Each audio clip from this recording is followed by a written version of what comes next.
Ilmselt olete kuulnud, et elektronil on selline omadus nagu spin, mitte ainult elektronil, paljudel elementaarosakestel. Ja me võime seda kujutleda kui elektroni pöörlemist ümber oma telje. See ei ole päris korrektne, sellepärast et elektronil ei ole telge, punktlaeng mingis mõttes ja punktmass. Ja teooriasse tuleb ta tegelikult korrektselt sisse, kui me võtame arvesse relatiivsusteooriat. Isegi siis on see selline natukene imelik, ma olen neid tuletuskäike mingil ajal vaadanud ja uurinud, ma vaatan, kas mul ei ole siin riiulis enam, see oli vist raamatukogu raamat ja läks tagasi raamatukokku, aga see relativistlik kvantkeemia, kus tegelikult see tuletuskäik on ka selline, et neil mingisugusel hetkel jääb lihtsalt üks muutuja üle ja panevad talle nime, ütleb, et selle nimi on spin. Et see on ka natukene imelik, aga siiski ta tuleb nagu loomulikul teel sisse. Ta ei ole selles mõttes relativistlik efekt, et tema avaldistes ei ole kusagil sees valguse kiirust. Osad relatiivsusteooria mõjud. Kui valguse kiirus oleks muudetav, me ei saa seda teha, aga kui ta oleks muudetav, siis sõltuks siis valguse kiirusest, tema väärtusest, aga spin mitte.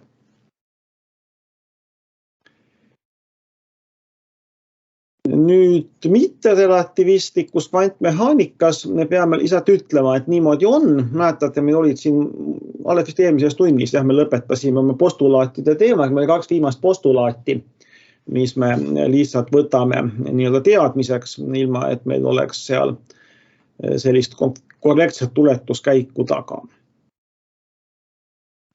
Kui me rääkisime orbitaalsest impulssmomendist, sest on nüüd juba mingi nädal või 2 möödas, siis meil oli juttu sellest, et me saame opereerida seal 4 operaatoriga. Meil on impulssmomendi koguväärtuse ruut ja meil on tema 3 komponenti, millest ühte me saame korraga määrata L-ruuduga samaaegselt vastavalt määramatuse printsiibile ja me valime selleks tavaliselt Z-komponendi. Nende telgede asukoha ruumis sageli erinevates füüsikalistes katsetes määrab mingit täiendav väline väli, elektromagnetväli, et siis selle välja telje suund on tavaliselt see Z-suund. Nüüd spin-impulssmomendi operaatorid tähistatakse S-tähega ja kuna me neid ei tuleta, siis me ei anna neile ka matemaatilist kuju. Te võite Wikipedias vaadata, missugused nad välja näevad, nad on minu mäletamist mööda olemas. Aga nad käituvad ja kommuteeruvad täpselt samamoodi nagu orbitaalse impulssmomendi operaatorid. Ehk me saame korraga määrata spinni ruudu ja ühe komponendi, tavaliselt me valime selleks Z-komponendi.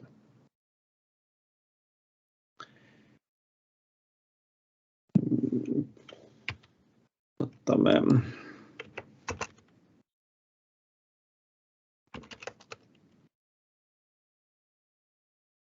kui lihtne meil on spinni operaatorit Wikipediast leida.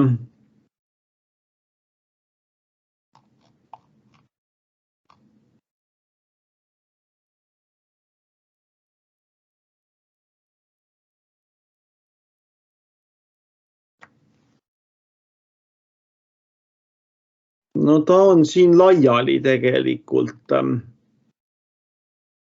No siin nad hakkavad. Ma ei tea, ta on suht kribu vist, aga midagi näete, ma omal siin kontrollikaani peal näen küll. Näete, siin on maatriksid sees ja see on spinni väärtuse jaoks 1 ja see on väärtuse jaoks 3 kahendikku. Ma ei tea, kus elektron on oma 1 kahendikuga, aga näete ise, et nad on sellised suured maatriksid, kui asi läheb vähekenegi keerulisemaks ja selle tõttu ma neid siin ka ära ei ole toonud. Et põhimõtteliselt sellised operaatorid välja näevad. Vaadate siis, otsige seda spin physics lehte Wikipediast. Aga nad siis käituvad analoogselt L-i vastavatele operaatoritele. Küll aga me paneme kirja vastavad oma väärtused, sellepärast, et neid on pärast neid suurte matriksitega tuletuskäike siiski suhteliselt lihtne leida.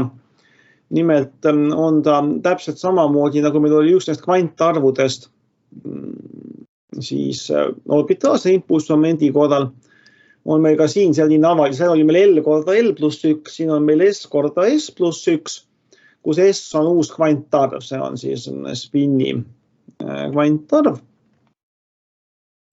Ja jällegi dimensioon on siin Plancki konstandi ruut, siis impulsmomendi dimensioon, kaasa arvatud spinni dimensioon on Plancki konstandiga sama. Ja see kvantarv jookseb, näete, sammuga 1/2. Et ta on 0, ta on pool, ta on 1, ta on 3/2 ja nii edasi.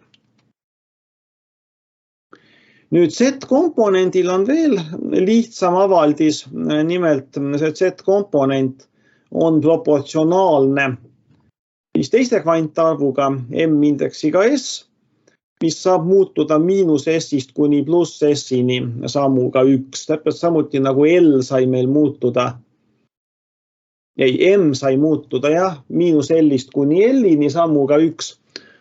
Nii on meil siin analoogne avaldis. Ja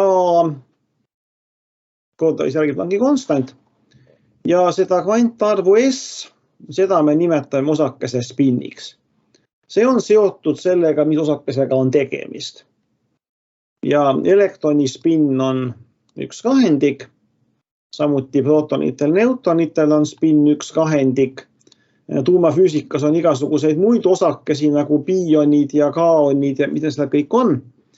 Piionite spinn on 0, footon ehk valguse osakene üllataval kombel, me ei ole tavaliselt harjunud mõtlema selle peale, et valgus kannab spinni. Aga nii see on, footonite spinn on 1, kus juures, kuna footon liigub alati valguse kiirusega, siis edasi nad tuletavad sealt järelduse, et kuigi MS selle valemi järgi võiks olla -1, 0 ja +1, siis tegelikult see 0 ei ole füüsikaliselt mõistlik, et footonil jääb meil MS-i väärtusteks ainult +1 ja -1 ja see on seotud valguse polarisatsiooniga. Aga elektron, mis on meile huvipakkuv, tema spinn on siis 1/2. Spinn-impulsmoment, mis siis tuleb meil sellest võrrandist, sellest tuleb võtta ruutjuur, et saada seda spinn-impulsmomendi enda väärtust ja näete, ta on ühe konkreetse väärtusega. See on siis pool ruutjuur 3 korda taandatud Plancki konstant. Nüüd, kui meil osakese spinn on 1/2, siis see kvantarv MS saab omandada ainult väärtusi -1/2 ja +1/2. Ja need on need, mida me tavaliselt spinni puhul kipume nimetama spinniks. Tegelikult korrektselt see ei ole spinn, see on siis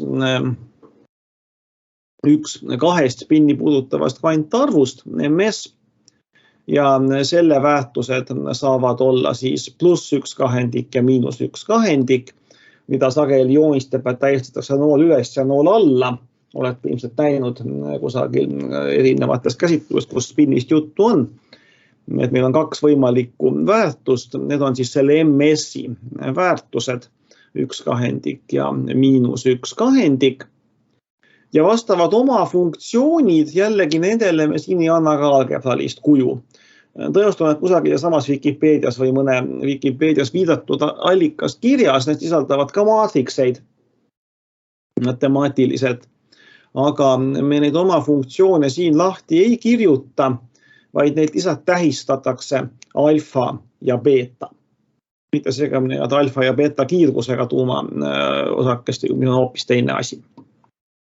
Niisiis me saame siit, et kui meil SZ-i operaator mõjub alfale, siis ta annab oma väärtuseks 1/2 Plancki konstanti, mida me tähistame noolega spinn ülesse. ja kui S-seti operaator mõjub beetale, siis ta annab oma väärtuseks -1/2 Plancki konstanti ehk siis nool alla. Alfal ja beetal on ka omakorda erinevaid kirjutuskujusid ja mõnel juhul tuuakse sisse veel täiendav asi, spin-koordinaat. Mis täht see on?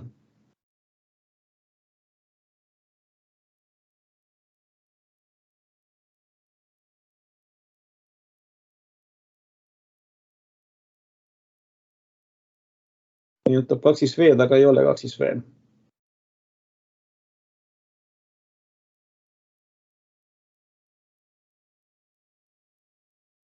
Keegi ei tea nii palju kreeka tähti, see on väike oomega. See on väike oomega, vastab siis ladinatähestiku O tähele. Spin-koordinaati. Meil tuleb vist seda väikest oomegat veel hiljem mingis muus rollis ette. Aga siin ta siis on spin-koordinaadi tähis. Aga Levini raamat on selle ära lihtsustanud, kuna seda spin-koordinaati pidi väga palju liikuda ei saa, liikuda saab -poolest +pooleni elektroni puhul, siis võib selle asendada kvantarvuga ms. Et siis alfa on ja beeta on selle ms-i funktsioonid nii-öelda.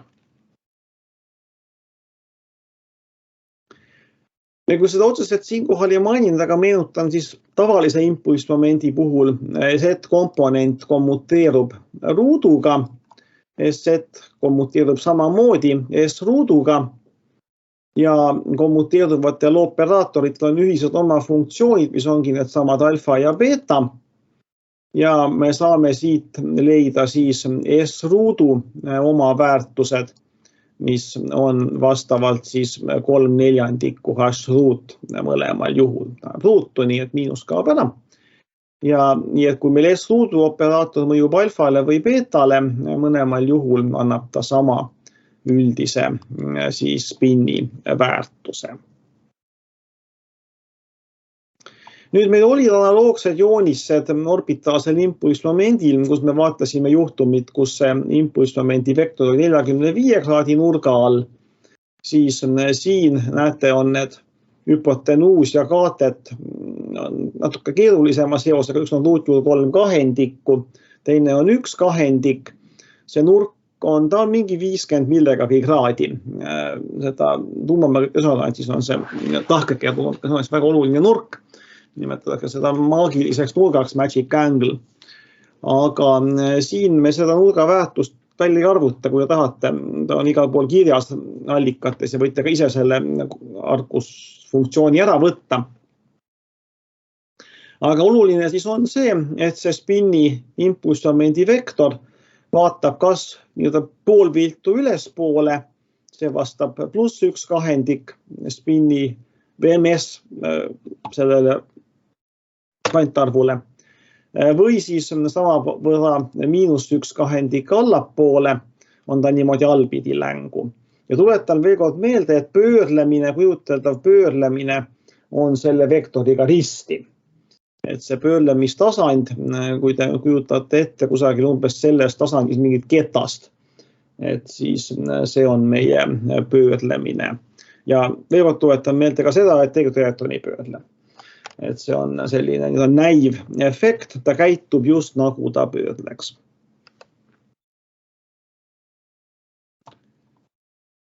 Et võime siis öelda, et see S-vektor asub koonuse pinnal, mille teljeks on Z-telg.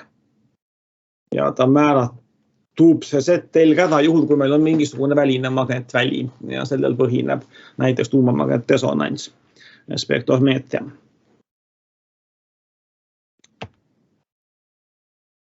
Nüüd vahel meil on vaja leida mingisugust integraali ja muuhulgas me peaksime selle oma funktsiooniga ära normaliseerima, aga siin on meil ainult 2 võimalikku punkti, see ms on kas miinuspool või plusspool ja selle tõttu me võime selle asemel, et siis integreerida üle kõigi võimalike väärtuste, neid väärtusi on ainult 2, me saame sama hästi summeerida siis ms-ist miinuspoolest plusspooleni ja vastava siis oma funktsiooni ruut võrdub meil 1-ga, selliselt on ta normaliseeritud. Ja samuti, kui kirjutada välja need alfad ja beetad maatriksite ja kõigega, mis seal juurde käib, siis nad on omavahel ortogonaalsed, ehk siis samamoodi, kui me summeerime üle 2 võimaliku MS-i väärtuse, siis nende korrutis tuleb 0. Korrutise summa. Kui me nüüd peame spinniga arvestama, enamasti me peame sellega arvestama, siis meie laine funktsioon 1 elektroni jaoks omandab nende täiendava muutuja. Meil tuleb siia sisse MS, et meil on nüüd 3 koordinaati pluss spin. Võiks olla ka omega, kui me käsitleksime seda mingi pideva suurusena. Spin koordinaadina. Aga me peame integreerima üle 3 ikka ruumi koordinaadi ja spinni poole peal me saame teha lihtsalt topelttöö 2 erineva MS-i jaoks selle integraali või mille iganes lainefunktsiooni ruudu leida, integreerida ja siis summeerida nende 2 väärtuse jaoks. Siin on nüüd selline nüanss, et me olime varem juba sellist kirjaviisi palju kasutanud selle sama avaldise jaoks ilma spinnita.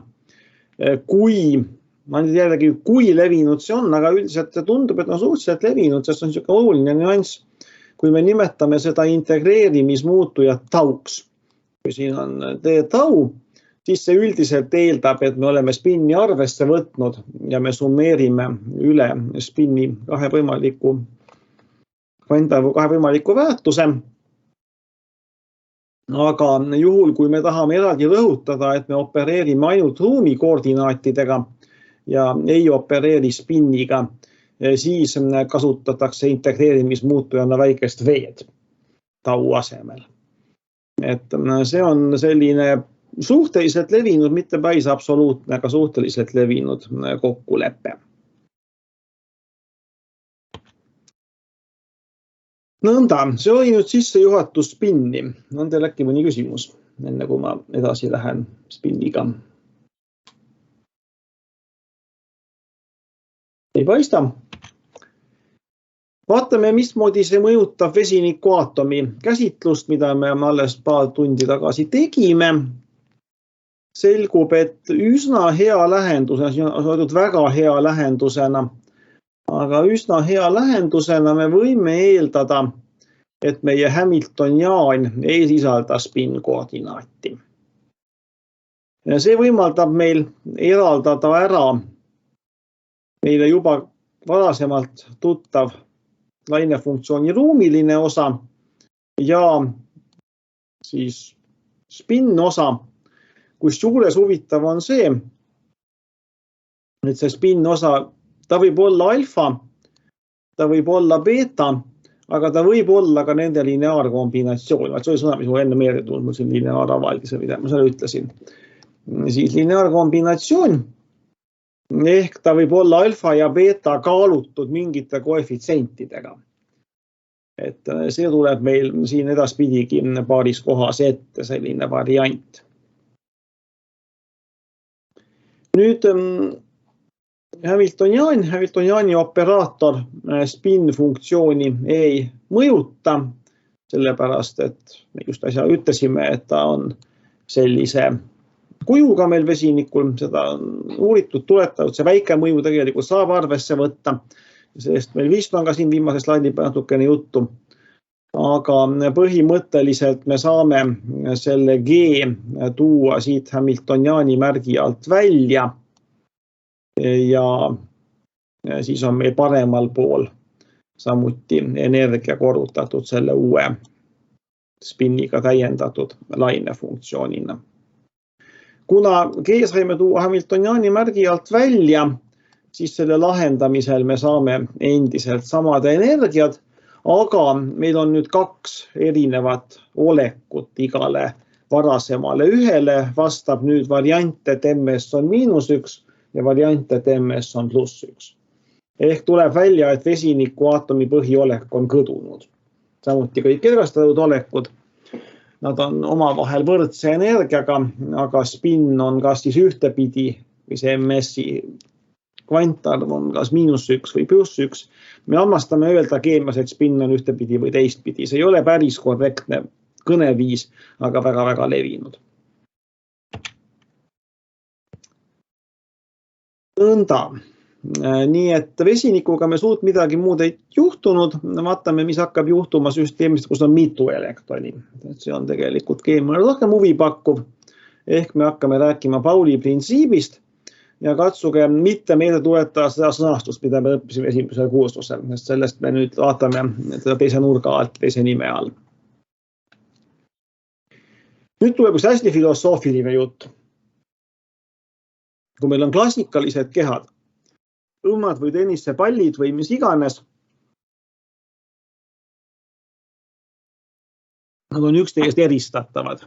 Kui nad on ka formaalselt samanimelised või käsitleme neid sarnastena, isegi kui nad on väga sarnased väliselt, me võime neid eristada asukoha järgi.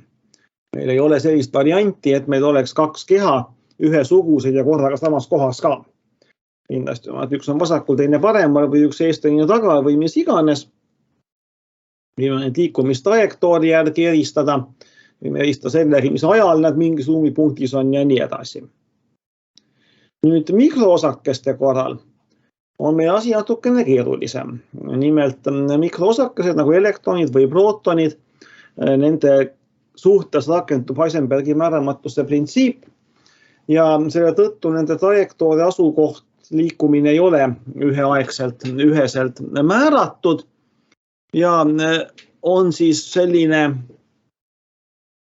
tähelepanek, reegel, ma ei oska isegi öelda, füüsikaseadus lausa, et võrdsete laengute, masside ja spinnidega osakesed, mis asuvad samas ruumi piirkonnas, piirkonna mõiste on natuke hägune, aga ütleme ühes samas aatomis, on põhimõtteliselt eristamatud. Ehk siis, kui me näiteks, et meil on mingi aatom, me lisame sinna ühe elektroni, saame aniooni ja võtame mingi aja pärast elektroni välja uuesti, siis meil ei ole põhimõtteliselt võimalik öelda, kas oli see sama elektron, mis me sinna panime või mõni teine elektron. Et see on selline nagu filosoofiline printsiip, mille ilmselt on ka väga palju füüsikalist tõestust taga. Et me ei saa panna elektroniga silti külge, lasta ta kusagil aatomisse või molekuli lahti ja pärast vaadata, kust kohas see konkreetne elektron on mõne aja pärast. Me saame lihtsalt öelda, et me panime ühe elektroni juurde, võib-olla võtsime pärast ühe elektroni välja, aga millise me välja võtsime, selle kohta informatsiooni lihtsalt ei ole. Seda ei ole võimalik määramatuse printsiibi tõttu kindlaks teha. Ja selgub, et see on väga oluline omadus. Sellest tuleneb terve hulk olulisi spinniga seotud aine omadusi. Ja vaatame, mida see tähendab kõigepealt meie laine funktsiooni jaoks, missugune peab olema laine funktsioon. Selleks, et ta oleks kooskõlas selle faktiga, et meil on identsed osakesed, mis on põhimõtteliselt eristamatud. Sest üldiselt, kui meil on mingid osakesed mingis funktsioonis, nad on nummerdatud. Meil on esimene osake, teine osake, kolmas osake. Me saaksime sellises primitiivsemas lainefunktsiooni mudelis, nagu me seni on olnud. Me seni pole olnud ühes osakesi muidugi. Me oleme seni vaadanud ainult ühe osakese lainefunktsioone. Aga kui meil oleks mitu osakest, siis me võiksime ju põhimõtteliselt seda nummerdada ja täpselt jälgida, kus kohas nad meil liiguvad ja mida nad meil teevad. Ja selleks, et sellele asjale läheneda, peame tooma sisse jälle ühe operaatori ja seda me nimetame permutatsiooni operaatoriks. See on tähistatud P-tähega, mitte see, mida paadusoperatoriga, mis oli suure P-ga tähistatud, mis tegi hoopis teist asja. Meil on osakene, mille number, me oleme osakesed nummerdanud oma mingis valemis, järjekorranumber on I. Meil on iindamas osakene, iindama osakesel on 3 ruumi koordinaat X, Y ja Z. ja on spin väärtus siis ms järjenumbriga iindamas osakene. Et meil oleks kompaktsem, siis tähistame need kõik kokku iindama osakese q. On siis selle osakese koordinaadid. Nüüd permutatsiooni operaator teeb sellist asja, et ta vahetab ära kahe osakese asukohad. I ja J. Kui meil on mingi lainefunktsioon või lihtsalt mingi funktsioon, mis sisaldab meie n osakese koordinaadid q1 kuni qn-ini, siis pärast permutatsiooni operaatori, millel on kaks indeksit, I ja J. I ja J indeksitega permutatsiooni operaatori rakendamist. Näete, varem olid meil siin iindamas osakene ja J indamas osakene. Nüüd on ära vahetada. Nüüd on meil sama koha peal osakene J ja siin osakene I. Täpselt samuti nagu meil oli siin varasemalt see varduse operaator, nii ka siin, kui me 2 korda järjest rakendame, siis me saame algoleku tagasi. Vaatame I J uuesti tagasi, et permutatsiooni operaator kuulub nende operaatorite hulka, mille ruut on ühikoperaator. Sellised vist on veel mõned, aga siis selline operaatorite klass on suhteliselt tavaline, mis midagi tüüpiliselt vahetab, ja siis vahetab tagasi ehk annab siis algse oleku tagasi.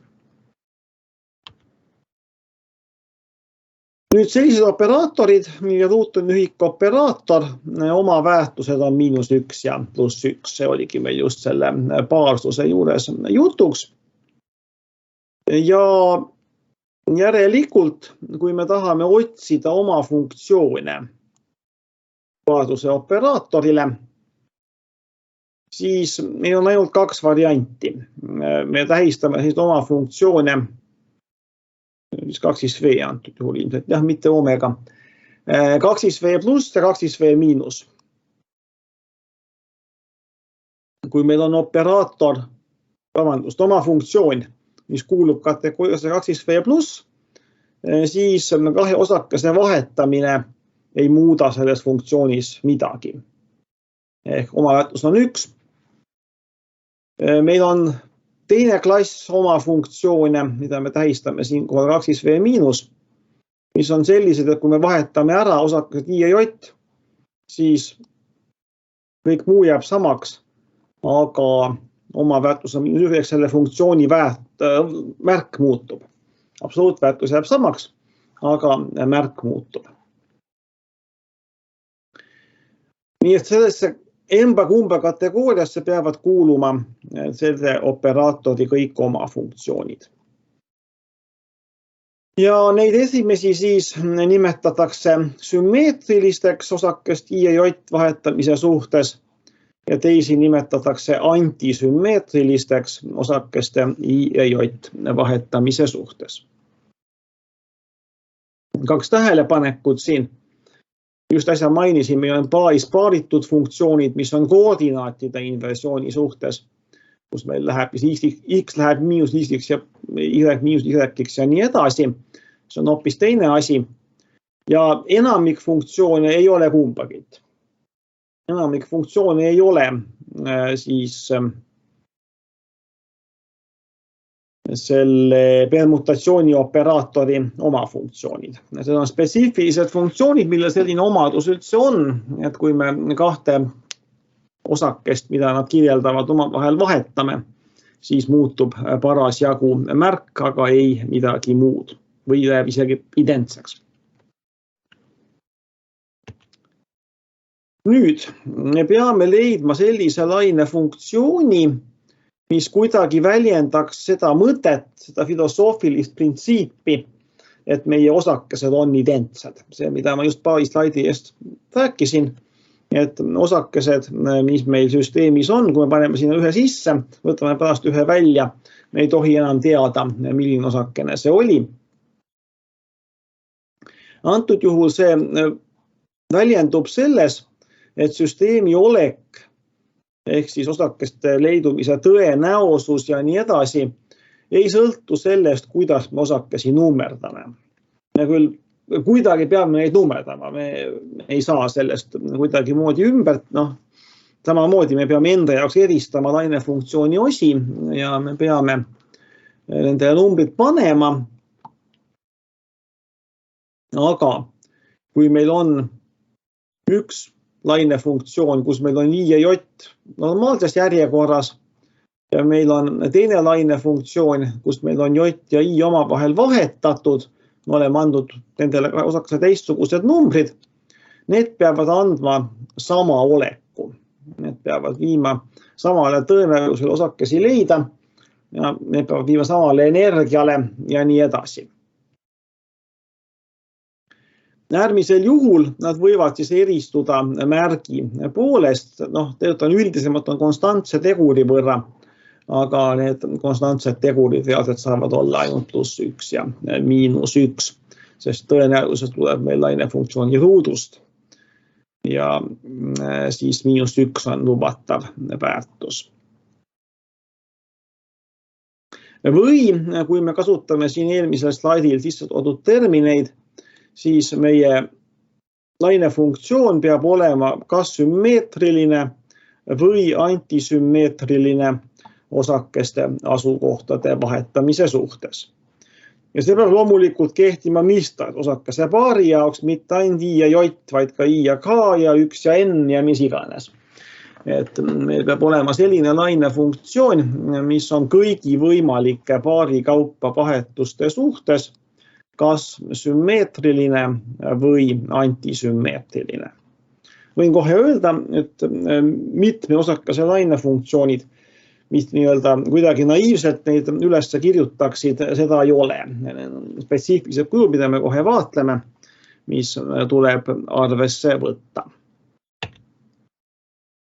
Enne veel, nii katseandmed kui ka relatiivsusteooriast tulenevad avaldised näitavad meile, et kui meie süsteem koosneb elektronidest, siis tuleb ainsa variandina kõne alla antisümmeetriline lainefunktsioon, ehk siis peab 2 elektroni asukoha vahetamine muutma lainefunktsiooni märki, jättes siis tema absoluutväärtuse endiseks. Ja see on see, mida me nimetame Pauli printsiibiks, mitte relativistlikus kvantkeemias.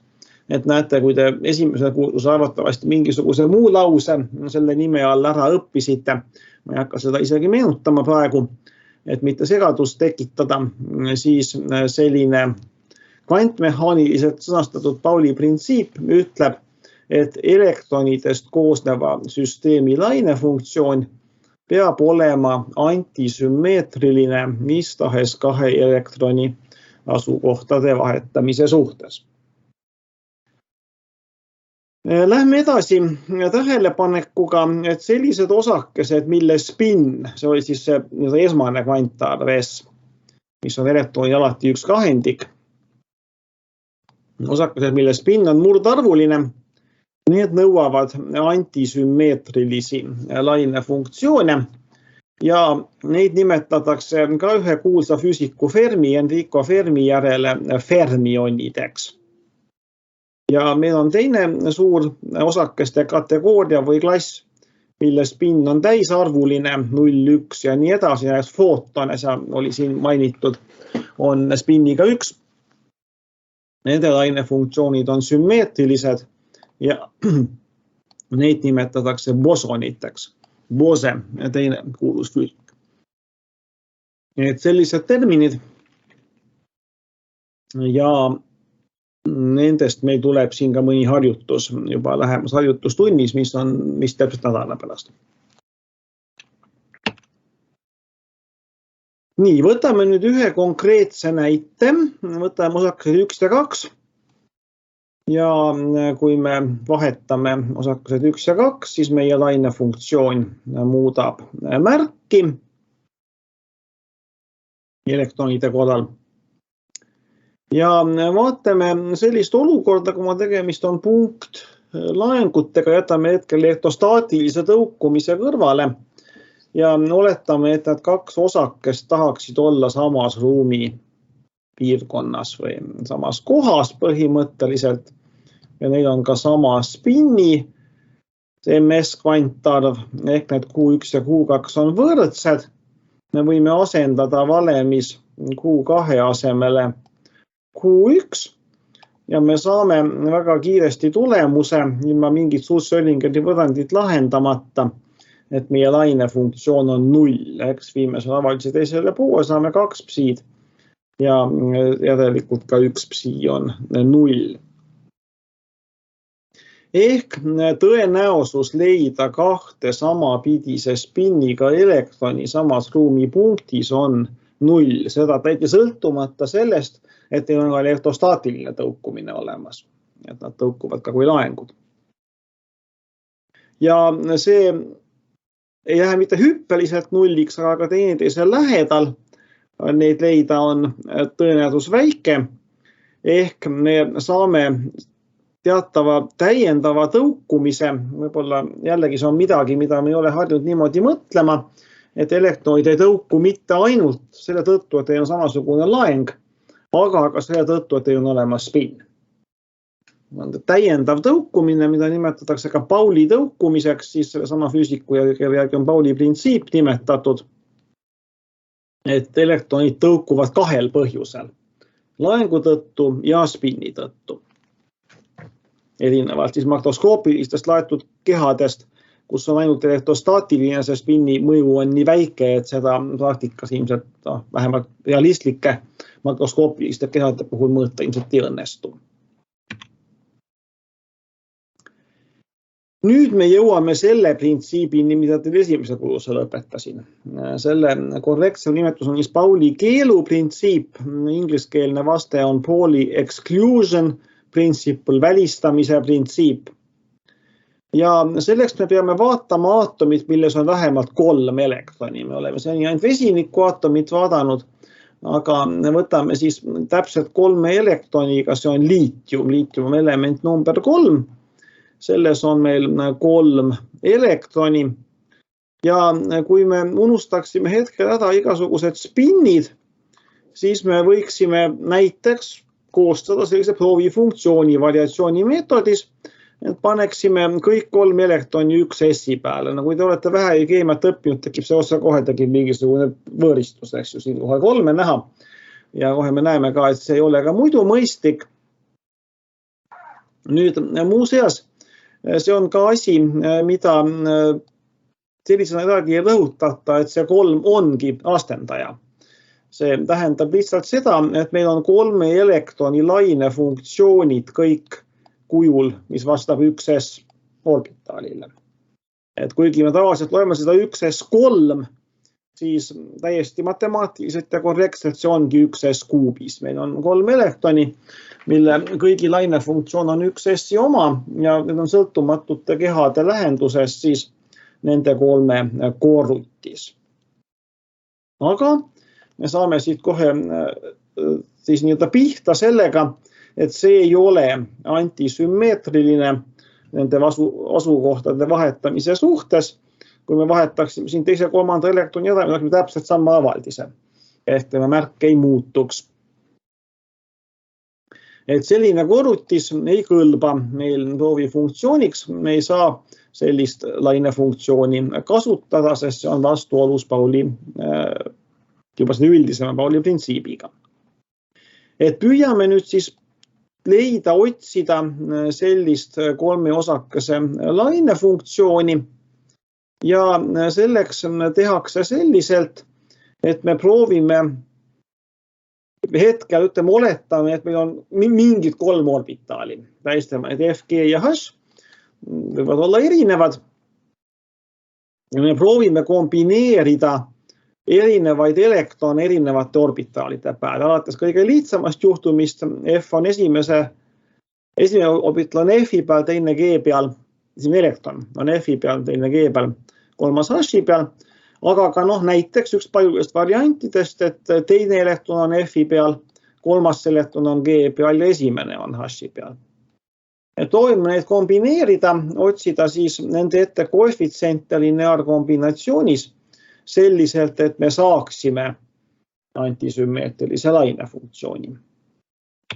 Ja selgub, matemaatikud tegelesid või füüsikud sellega umbes 100 aastat tagasi ja leidsid, et selleks sobib determinant. Sellepärast meil oli ka determinantidest video juba siin mõni aeg tagasi, loodan, et te vaatasite seda või siis vaadake ta üle. Paneme niimoodi kirja, et meil on esimeses veerus on kõikidel juhtudel esimene lainefunktsiooni osa või esimene orbitaal, antud juhul siis F, teises G ja kolmandas H. Ja elektronid liiguvad vastupidi. Esimeses reas on alati esimene elektron, teises reas on alati teine ja nii edasi. Ja siia ette tuleb meil normaliseerimiskordaja, mille leidmisavaldist vaja ei lähe, siin on konkreetselt 3 jaoks ära toodud, ta on üks jaoks tuutur 6-ga. Ja miks see hea on?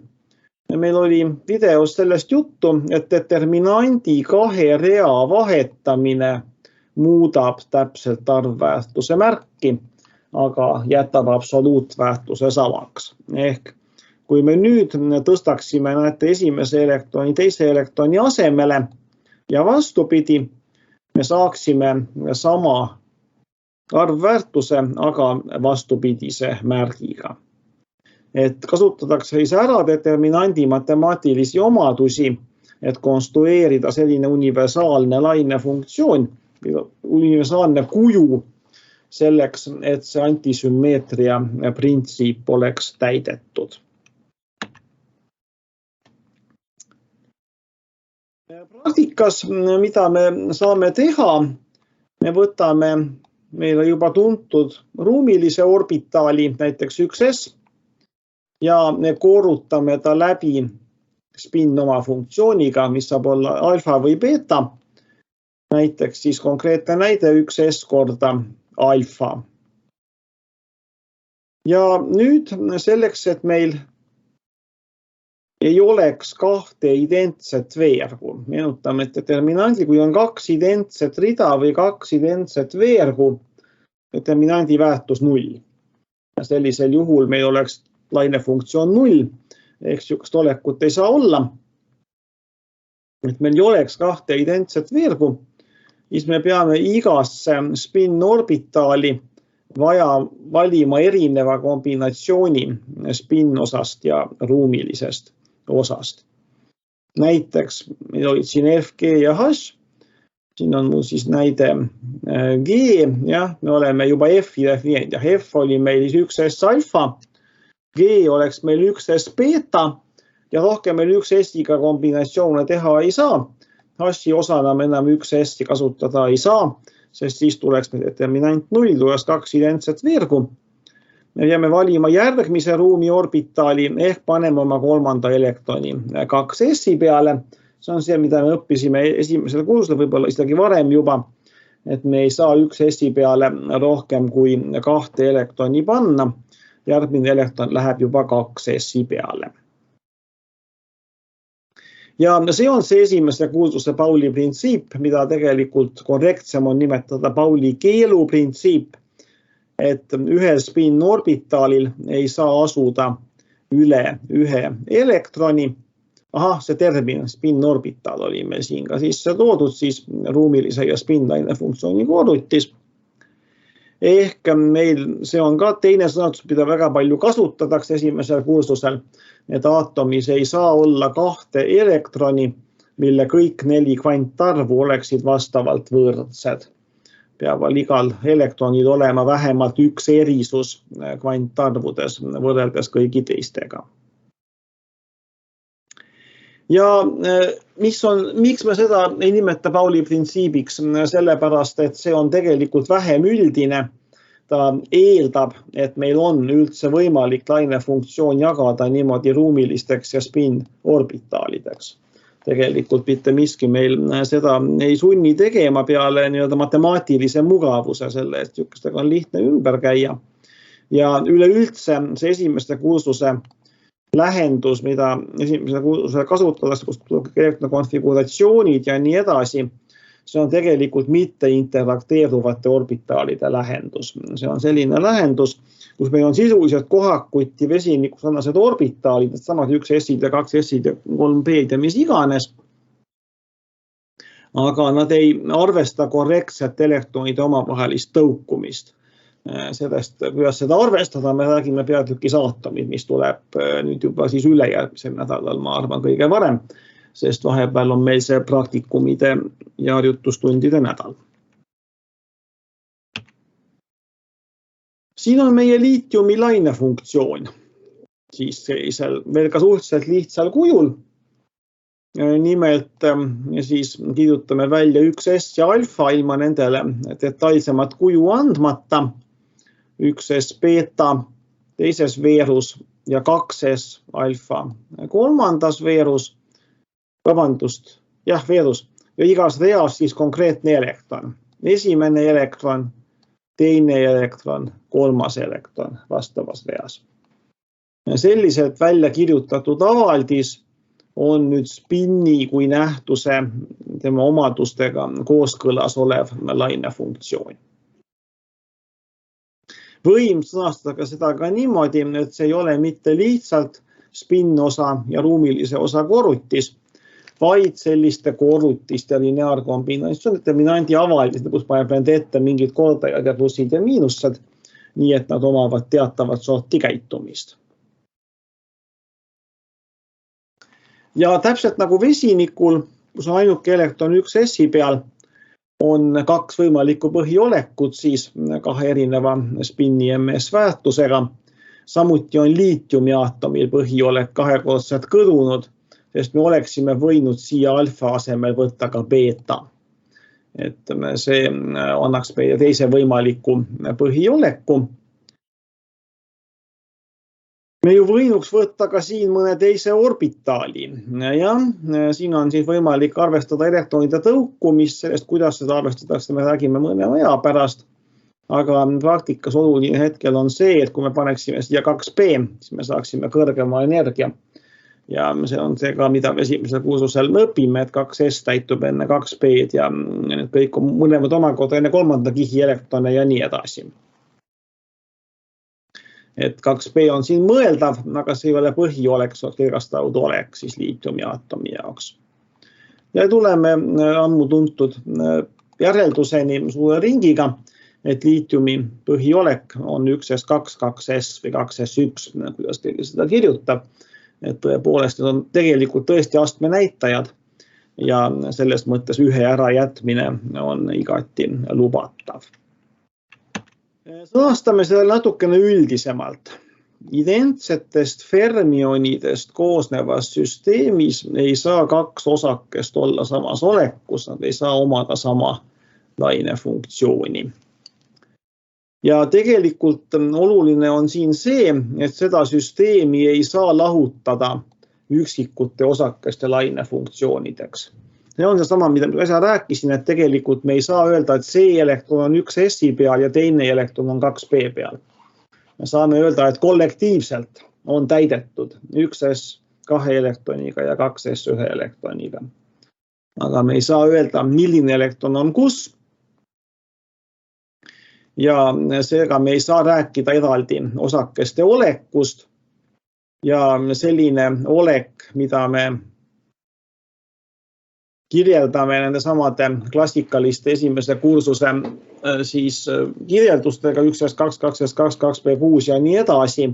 See on tegelikult siis mitte interakteeruvate osakeste ehk omavahel mitte tõukuvate elektronide lähendus, mis on üsna selline ebatäpne, kuigi sellega tehakse päris palju asju ära. Kaasarvatud õpetatakse keemia selgeks esimesele kursusele. Tegelikult see ei ole päris või üleüldse nagu korrektne. Paar sõna ka bosonitest, seni me kogu aeg rääkisime fermionidest ehk osakestest, millel on murdarvuline spin. Bosonid ehk footonid näiteks nõuavad sümmeetrilist lainefunktsiooni ja ühes olekus olevate bosonite arvul ei ole mingeid piiranguid, mis näiteks footonite puhul muuhulgas väljendub selliselt, et eri valgusallikatest pärit footonid võivad olla samas ruumi kohas, eks ju, tuleb mu siit lambist valgus ja sealt lambist valgus ja nad kuidagi omavahel meil ruumis ei takista üksteist või ei segune. Segunevad ja just segunevad nii, et ei teki mingisuguseid erilisi efekte siin.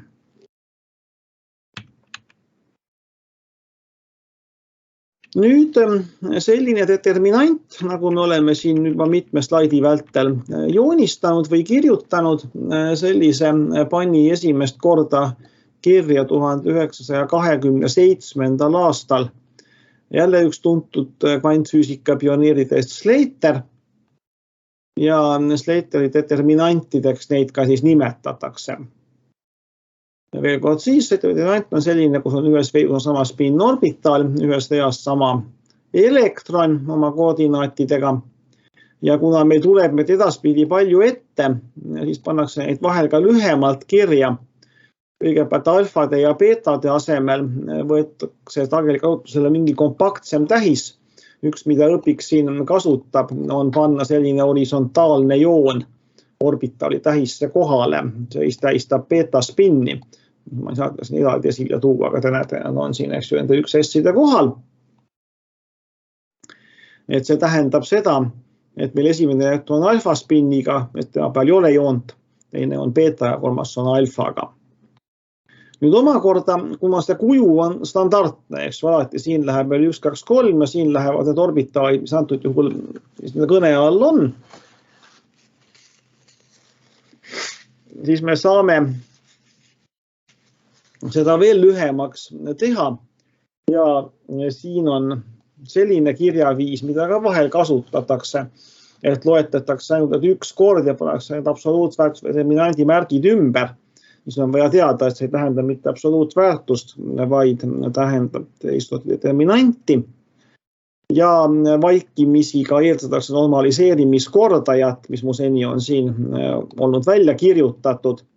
Ja siin on muide ka see avaldis, see on n faktoriaali ruutjuure pöördväärtus. Antud juhul siis 3, faktoriaal on 1 korda 2 korda 3, mis on 2 korda 3 on 6. Et siin on ta 1 jagatud ruutjuur 6-ga. Selline on siis Slateri determinandi mõiste ja tema kirjaviis.